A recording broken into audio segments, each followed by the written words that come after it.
प्रिय विद्यार्थियों, 28 अगस्त 2025 को आपका पेपर 7 का एग्ज़ाम है। हिंदी ऑनर्स के विद्यार्थियों का सत्र 2022 से 25।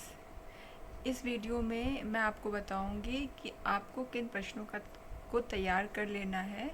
अगर आप इन प्रश्नों को तैयार कर लेते हैं तो आप उत्तर अच्छा लिख सकेंगे और आप इसकी पूरी तैयारी भी कर सकेंगे। तो सबसे पहला प्रश्न है हिंदी भाषा की परिभाषा और उदाहरण। दूसरा प्रश्न, भाषा विज्ञान का स्वरूप भाषा विज्ञान है या कला है।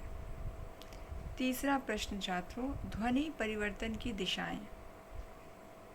चौथा महत्वपूर्ण प्रश्न है अर्थ परिवर्तन की दिशाएं। पांचवा महत्वपूर्ण प्रश्न है भाषा उत्पत्ति के सिद्धांत। ठीक है, भाषा उत्पत्ति के कौन कौन से सिद्धांत रहे हैं। छठा महत्वपूर्ण प्रश्न है भाषा और बोली में अंतर। ठीक है, और एक प्रश्न छात्रों आप लोग तैयार कर लीजिएगा और वह है हिंदी भाषा का विकास किस तरह से हुआ है। चूँकि पिछले सालों में प्रश्न नहीं पूछा गया है तो मुझे लगता है कि इस साल इससे सवाल आ सकता है, हिंदी भाषा का विकास किस तरह से हुआ है। ठीक है, तो यह तो बात रही छात्रों भाषा विज्ञान पर। अब हम संस्कृत सुधा पर आते हैं। संस्कृत सुधा में आपको मैं कुछ ऐसे टॉपिक्स बताऊंगी जिसको आप अच्छे से पढ़ लीजिएगा।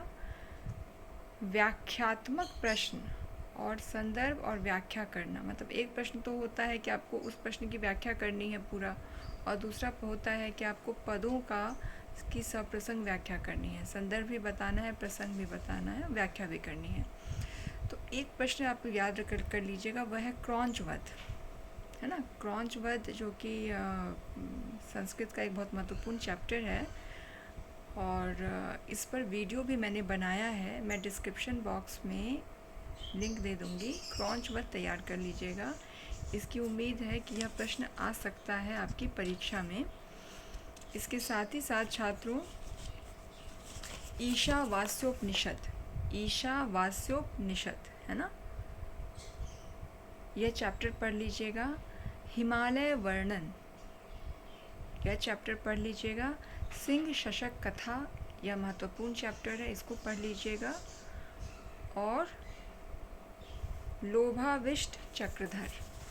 ठीक है, ये जो टॉपिक्स मैंने आपको बताए हैं इनसे आपको आलोचनात्मक प्रश्न भी पूछा जा सकता है और व्याख्यात्मक प्रश्न भी पूछा जा सकता है। इन सारे सवालों को आप तैयार कर लीजिए।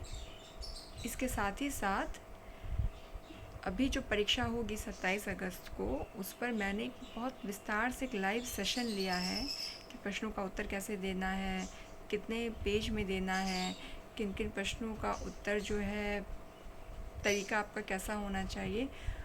उसका लाइव लिंक मैं आपको दे दूँगी, आप चाहे तो उसको देख सकते हैं, देखना आपके लिए फ़ायदेमंद होगा। और इसके साथ ही साथ डिस्क्रिप्शन बॉक्स में मैं उन हर वीडियोस के लिंक दे दूँगी जिसको देख करके आप इन प्रश्नों की तैयारी बेहतर ढंग से कर सकते हैं। ठीक है, तो चलिए, ऑल द वेरी बेस्ट आपको। मैंने शॉर्ट में आपको ये बताया है, उम्मीद करती हूँ कि आप अच्छे से अच्छा परफॉर्म करेंगे। आपका कोई भी सवाल हो आप मुझे कमेंट करके पूछ सकते हैं।